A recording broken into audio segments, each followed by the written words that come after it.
โอ้เฮาเฮาโอ้เฮาโอ้โอ้โอ้โอ้เฮาขอบคุณหลายๆนะผู้ใดสิไปกินหอยน้ำพีสนองชุบะ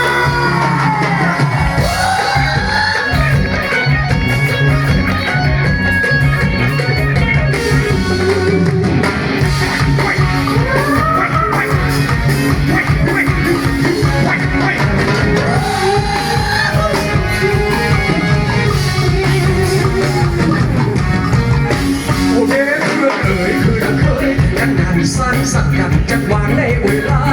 ว่างๆมาแถมพวกกันบรรยากาศอยู่น้าลายคนมาทั้งเล่นลมยังยิ่งใหญ่บ้านเราเด่นๆอยู่บ้านของแกล้มที่ถูกมาลาเรียตามแคมหน้าแคมน้องก็มีของกินเป็นอาหารคอยมาพวกกันและโตกันมันเป็นโตมากัดก็เข้าในนามันเป็นโตมากัดก็เข้าในนาจำขึ้นมาใส่ตาเต็มหน้ามาซอยกันหามากินหอยอัปรีแล้วก็ยังแถมเป็นของแกล้มอย่างดีเป็นแสบอีหลีหอยจีแกล้มเราสาวจากเมืองเราครับขอเสียงปรบมือครับตะวิ่งหอยไปพันลายส่วนน้ำกลนบนแอวรำใส่แขนสวยสาวน้อยนั้นนับทับนาทีที่หอยและไทยน้อยมันเงียบริบมาเสยที่นี่หอยจีมันพอนมันพอนนักเหียฟังสำเนียงเสียงเพลงบ้านนาบนแท่นาเฮฮาสุขสันต์หอยปากพวกแกบเราเข้ากันทั้งแสบทั้งมันก้อยซอยหอยจีทั้งแสบทั้งมันก้อยซอยหอยจีเรื่องสุราคุณยินมาจักหน่อยเอาเป็นคำคอยเฮาก็คอยเลิกกันเมื่อหน้ามีโอกาสดีๆจะมาวันแก้มตาน้องคนดี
คงต้องคงต้องเป็นคนไทยอยู่เมืองนี้มีแค่ไทยกับลาวที่เขาจะเอาคนเดียวมันนิดหน่อยน้อยใจในความเป็นไทย